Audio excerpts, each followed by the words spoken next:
Welcome to episode 3 of the Building a Playbook series.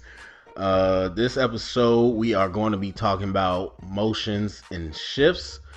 Um, but before we get into that, I did just want to talk real quick because I forgot two formations in the last episode when we were going over the formations, and that's the empty formations. The empty formations that I have, it's two. One that I probably would use it. We'll see.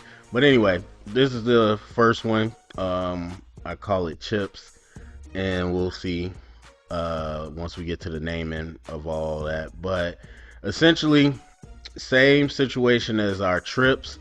Onto the three-person side. On the two-person side, though, the H, instead of being in the backfield, lines up similar to how the P back lines up, and that's right on the outside of the tackle, and that gives us the empty formation. The reason we call it chips, you'll see, I would say is newer, but you definitely see it in the NFL more and more. And this is a position, well, obviously it's empty, so you could do all the things you do out of empty. But this particular formation is, it helps you just get help on the edge with edge rushers. Why we call it chips, so you could chip block and or pick up blitzes or anything like that. So a lot of times people might use this as a 7 protection, and then 3-person route, or they'll use it as a 6-man protection and go there again if they need extra help. So that's one of the formations, or the empty formation, that I use mostly or would use. Then the second one is called Gator. This is a formation that I remember in the Tim Tebow days of Florida, and I've kind of had it in every offense that I kind of built out. So call this one Gator. P back is in the same position as the other formation between the guard and tackle, and the H is there too. And then from here, you can run a lot of quarterback runs out of this. So this would more than likely be like a short yardage situation formation or a goal line formation. So that, if you got the type of quarterback that can do that, and then you can do a lot of stuff from here. And like I said, this formation came from the Tim Tebow days, so we all know what he was able to do in Florida. So, all right, those are the two other formations that I forgot to bring up. All right, so motions and shifts. So, what is there to know about motions and shifts? This motions, I would say, and shifts to an extent, they really serve like 3 purposes. Number one is to find out the defense's alignment. And as I talked about prior, both episodes, the alignment is very important. And so early on, especially, and we'll talk about it once we get to scripting and stuff, but throughout the whole game, you want to use motion to see how in shifts especially, you want to use that to see how the defense is going to line up to that particular formation, and then you could use it to your advantage later in the game. So the second thing is you want to be able to cause misdirection, and so using motions as a way, as the eye candy, which you see a lot of today because motions have really expanded from where they used to be. And so you can see my list, and I'm going to go through them, but this isn't a crazy list for some offenses today. And especially the NFL, where they use a lot of shifts and motions. And we'll talk about some of that too, as we talk about again how to name things and get the operation going with the play calling. But those do help. So sometimes, again, the motion is just an eye candy misdirect. It's something to help make the defense look at something that's going one way so that you can attack something the other way. And yeah, that's pretty self-explanatory. And then the third thing you want to use it for, especially motions, is to gain, not I wouldn't say overload, but to I guess you could call it that. That's more of a rugby term, but to gain advantage in the numbers. And so, obviously, depending on how a team or defense lines up and what coverage they're playing, when you line up one way and then motion back the other way, depending on what they're playing, you could get more guys on the side because a lot of times, not even a lot, most times, especially defense, what they'll do is they'll split this right down the middle. So if we're drawing up, they'll put a line here right down the middle. I guess I could actually do that if I wanted to. And so, just to give you a visual, this is another thing I hate because just trying to get this thing straight. All right, well, whatever. So like if you on a chalkboard or if you got a notepad, whatever, and you're drawing up a play, a lot of times, especially defense, they will draw the line right down the middle of the center and then count the number of people on each side. And because defenses, most of the times, they want to be balanced. They want to make sure you don't, again, have an advantage either way. And so motion is a good way to gain that advantage, especially if they're not in zone or if they're in zone. That's a good way to gain that advantage. So we might, we'll start 3 people to this side, and then we could use a motion to get another like even if I wanted to motion the H and then run a quarterback sweep, I got now an extra blocker out there on that side, stuff like that. So those are the main things that you want to use motions and shifts for, just that misdirection, to see how the teams line up or the defense is lining up to your different formations, to gain that numbers advantage. And then of course, you use it in the passing game to see what type of coverage they might be in. So those are the main reasons that you want to use that. All right, so shifts.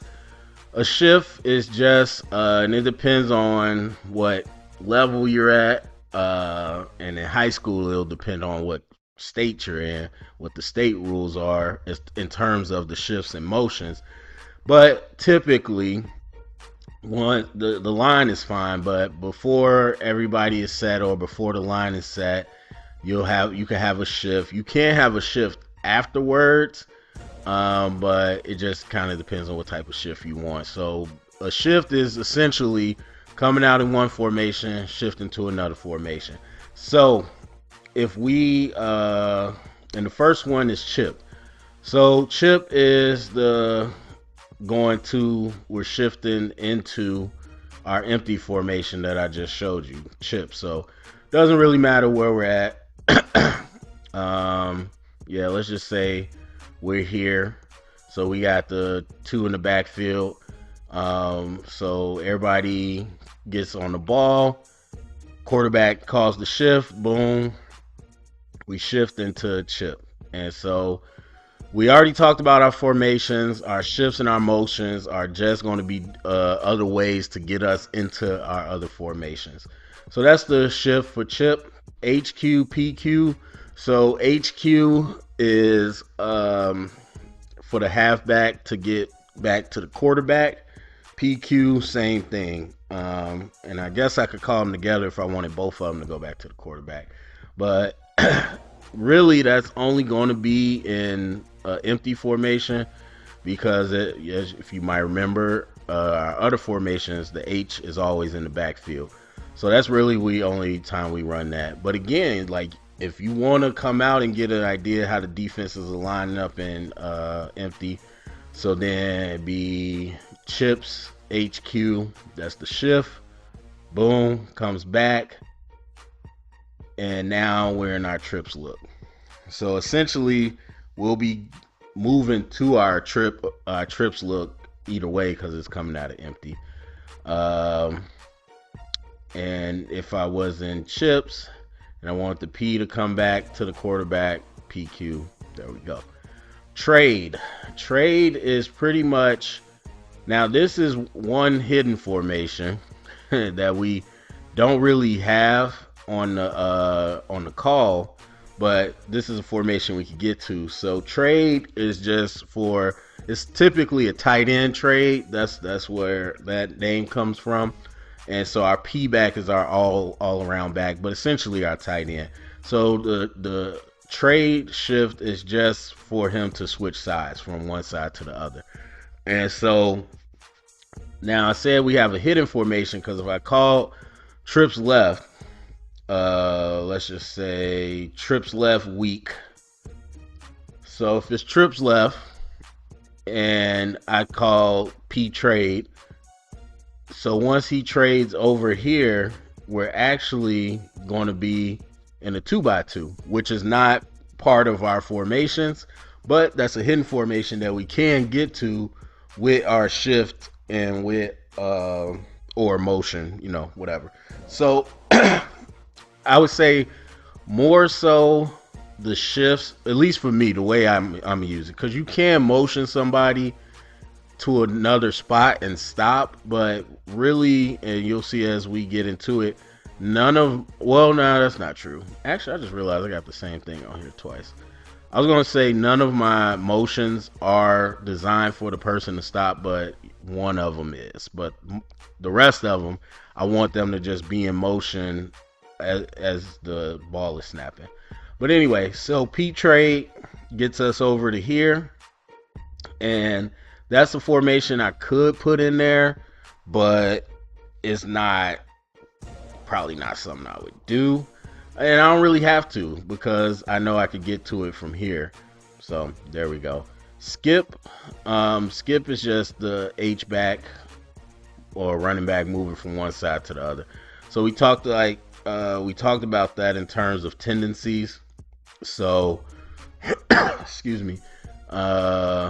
It doesn't really matter what formation we're in, but that's just for the running back to switch sides.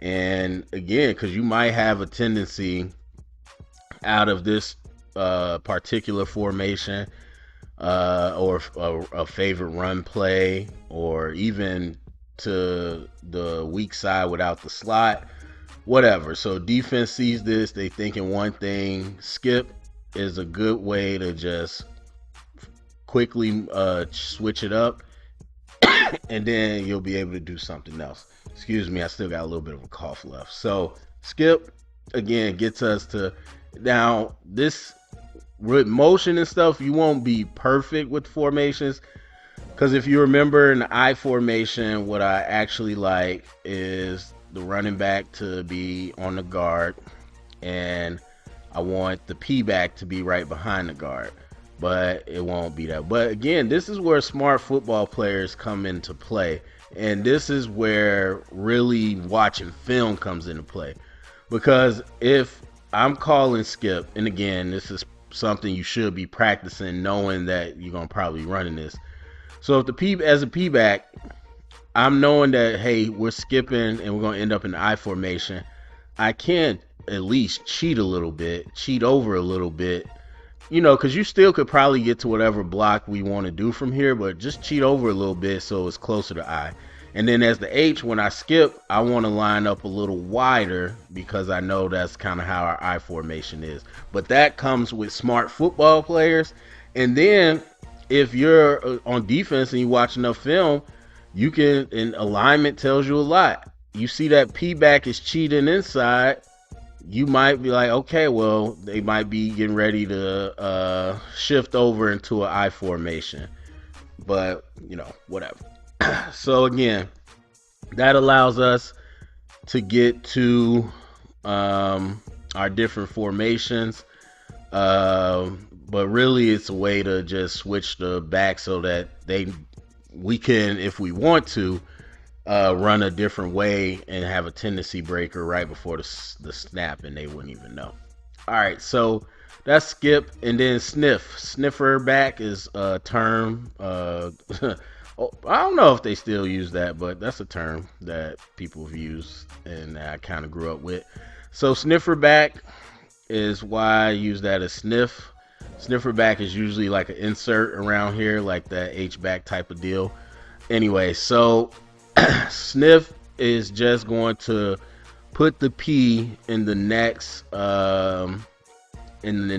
position on the line. So if we're here, if we're in this formation, I call P sniff. He's going right here to line up in that formation.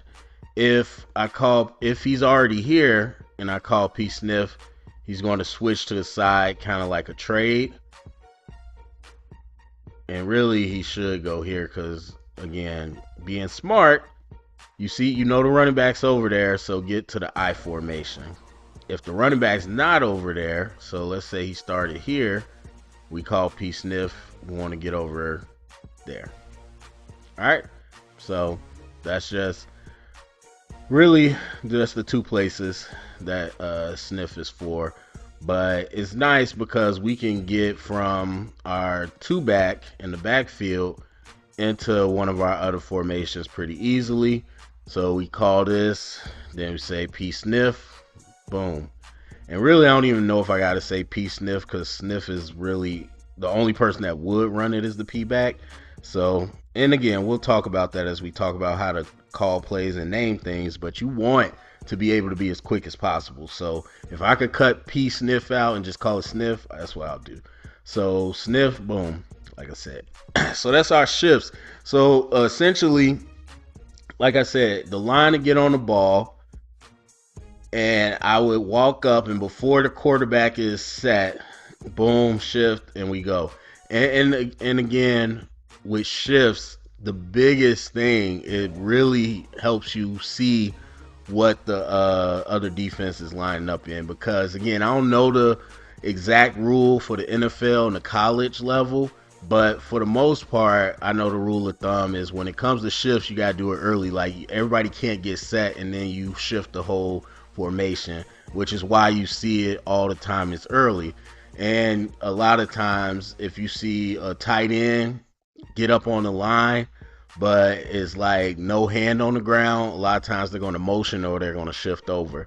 And so you can't have the formation set and then just completely change the formation. So it happens pretty early. And so really, again, it's just a way to see how the defense is going to line up so that you got that information for later. All right, motions. Obviously, I think we all know motions and stuff. So jet is probably the most common motion. I feel like I got my line all messed up today, but that's fine. Jet, for my purposes, jet just means across the field to the opposite side of the field. So if I call S jet, he's just going to go. And again, he's going to stay in motion. So when you snap the ball, depends on what type of play you're doing. And, you know, the quarterback, obviously, with the cadence has to time that out. But that's just simple jet. There you go. And that could be used a lot of different ways. Once we start getting into the plays, you'll see kind of the different ways we can use it. And so this isn't necessarily like, hey, motion over and switch sides. So like the S is flipping sides. That's not really what this is.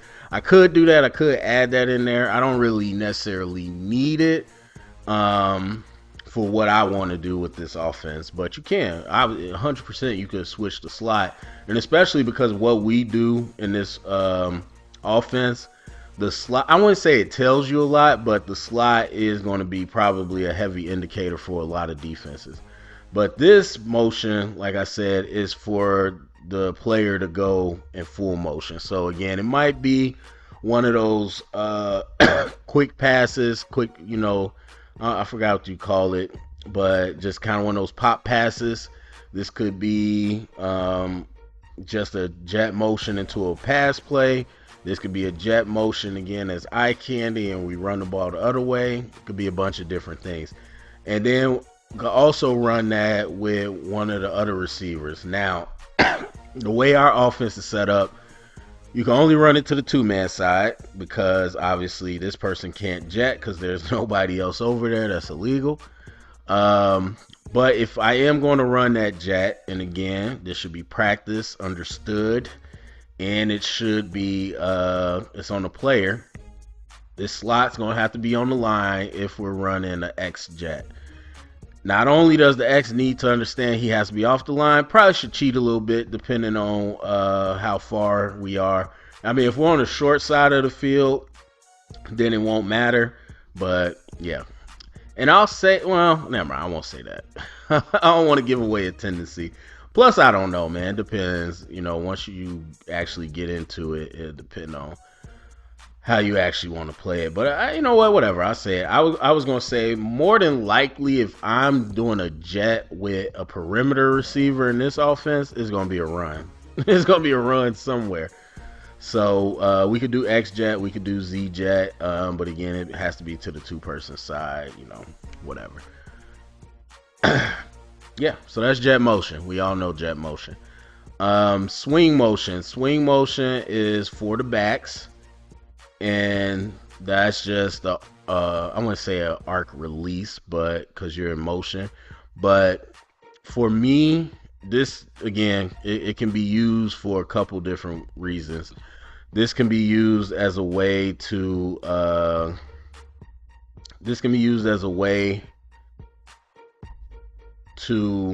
get into the pass route earlier. This could be used as a way to what am I trying to say? This could be used as a way to misdirect the defense. There you go. I also was thinking because that's not. There we go. No, I wanted it dashed. Okay, it just won't listen. Whatever. Dash to show us a motion. But yeah, it's a swing motion. So that's a way to get the backs out into the route earlier, or a way to do misdirection, like I said. And so I would 100% be using that a lot in the other one, which is orbit. So H swing, P swing, that's really the only people that'll be in the swing motion. And it's just like a swing route once you go out into the flats. Orbit, so swing is same side. So whenever you do a swing motion, I don't have to say swing left, swing right. It's going to be swing to whichever side you are. Orbit is the opposite side. So that'll be the opposite of where you're going. And I want to know why this doesn't work. But that's fine. So let's say I'm doing P orbit. It'd be like that. So he's going to go to the opposite side, orbit away. And so we'll definitely use that in swing motion a lot to set up our runs, depending on the team, because I like to have the extra blocker. And so if you do orbit, stuff like that, you do lose a blocker. But depending on what the team is doing, especially if they're big in man coverage, that's a good way to pull a defender and again pull people's eyes to something else. But we can also do orbit with the receivers too. And again, it'll just be to the opposite side. So I could call S orbit. And well, I probably wouldn't call it out of this, to be honest with you. Although I could. All right, so we can do S orbit if we wanted to. And again, it's just behind the QB to the other side. And that's a motion, pretty common name for that motion too. We can even do it with the other receivers again. Because of the way we're aligned, you do have to do it to the two-person side. I just realized he's not lined up correctly. That's fine, but we could do X orbit and it'll be the same thing, and we can get into whatever we want to get into, whether again that's a pass or a run, and we'll go over that once we go over the plays that we got. So shuffle is a same side motion, and so this could be used really in any type of way. Um, I'm trying to think. Mm, I don't know. I have to think about that.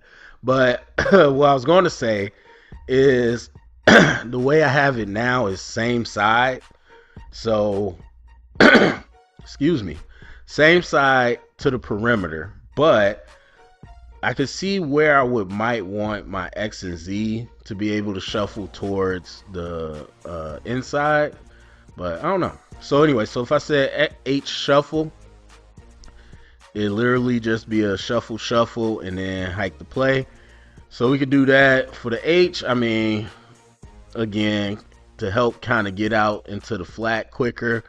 But really, in my mind, I think about the P. So let's say I wanted to run a perimeter play, perimeter run play, outside zone. I could shuffle my P from here. Again, tendencies. You see them lined up, and it's like, okay, they might be running this, they might be running that. I shuffle him out, and then boom, he can go lead block from there. Well, he can go lead block off the motion on the perimeter. Or even, again, if I wanted to, maybe I shuffle and then he cracks on the edge. So the P shuffles, get to outside the tackle. At the snap of the ball, boom, he comes, blocks back, crack on the edge. So it's just, again, a way to give a little eye candy, but also get to where we want to go to. And like I was saying, like I could do S shuffle, which, let's say I was running a play where, let's just say I was running a scissors. So a scissors would be the receiver, the inside receiver going fading to the outside, and the inside receiver running a post across the inside. And so let's say we're on a real wide side of the field. So we'll move it to like here. So if we're really close to the opposite hash, our X is over here. We got a lot of space. So maybe, again, I want to just call S shuffle. And that helps the S shuffle a little bit to get closer so he can get to where his landmark is on his route. But like I said, I mean, now I'm looking at it, there's a reason, there could be reasons where, for the same reason, I might want the X to shuffle so he gets inside, or I might want the S to shuffle inside instead of outside. I don't know. I have to look at that. That's something we can add into. Just have to figure out the naming convention. All right, so stack motion, that's the one motion where, or not really, it's two. That's the motion where you're going to be still once you stop. So let's say we're, hold on, I gotta move that to move this. So let's say we're on the shorter side of the field. So my X is there, and I call S stack. So that's just a motion to stack behind the receiver. Boom, there you go. And I was talking about it again last time with the other formations, like thinking about like a straight up stack and maybe a split stack. I have to think about that more. I'm not at the point yet where I made my decision. But anyway, on that motion, that would be that. And this is where I kind of had a compromise of a shuffle, because if I want the X to be inside more, I could just call X stack, and then the X would go inside and stack behind the slot. And we could do it that way. So either way, just depends on kind of what we want to do. And I'm a huge fan of stack, so it's probably something I'll run a lot, or at least line up and stack a lot. So yeah, that's the stack motion, and that's really just for the receivers. And then yo-yo is a jet return. So actually looking at this now, let me see, move him over. So that's just a jet, but then you return back to where you were. So stack, when you motion, you're gonna stop and you're gonna be stationary before the snap. And then yo-yo, the same thing. I would have to call it something different, but I say I could jet one way and then pivot and jet the other way.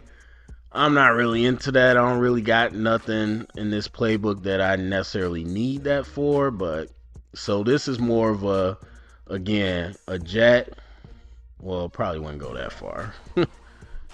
Probably just go a little bit, probably towards the hash, depending on, well, in this case. So it's a jet, but then the P back is going to return. So again, keeping the defenders on the toes, breaking tendencies, things of that nature. So you could only imagine if we did a shift in a motion. So if we came out, let's see, if we came out I formation, and then I called, so like if I call sniff, and so before everybody gets set, shifts over, all right, defense is like, oh crap, okay, they might be doing this. And I call a P yo-yo. So then he shifted from one side to the other, then he jets out, then he gets back. As that jet, it's like, oh crap, okay, they might, you see a lot of defenses, they shift over depending on what the call is. And it's like, okay, we're looking for some to the perimeter, whatever, and then he returns back. Boom, we run the play. Let's just say we ran, well, we haven't gotten to my plays yet, but let's just say we ran like a trap play. So it's like, all right, the defense is already leaning to the outside. They haven't fully got back, or they're thinking perimeter play. He comes back, and then we run a trap inside. And so just different things like that. Like I said, misdirection to get defenses that, especially overactive defenses, to get them on their toes. So that's a yo-yo motion. And yeah, so that could be called really with anybody. And it could, yeah. So it could be a S yo-yo, it could be an X yo-yo, P yo-yo. We could do that. We could be in chips. So let's say actually that'd be the other way around, because the P will always be to the 3-man side, because that's essentially our trips formation. So let's say we call chip left. So left is because that's where the trips are. So chip left, H yo-yo. We could do that. And, again, just give the defense something to consider. So we're empty. Boom, hits the jet. Comes back to right where he was. Whatever. All right. So that's it, because it's not, it's not as long as the other ones. Those are my motions. Those are the shifts that I have. Again, nothing extensive, but I think really the part to remember is, again, why you want to use these, how you want to use it. And once we get to the play calling and stuff, again, like I'll show you how it combines. But we talked about the philosophy. We talked about the actual formations we're going to have to fulfill that philosophy. Now we added in motions and shifts, so you see how we can get to formations from different places. Also, some of the things we can use for eye candy, and we'll talk about how we use those. And so using shifts and motions to see how the defense aligns, so you can use that later in your play calling. You're using it to potentially gain an advantage to one side of the field.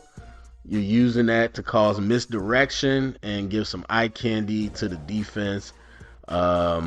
And yeah, and also, of course, using it to get to a different formation. So that's it for me. Go down in the comment section. Let me know what you think. Share it around. Get the conversation started. And thank you for listening.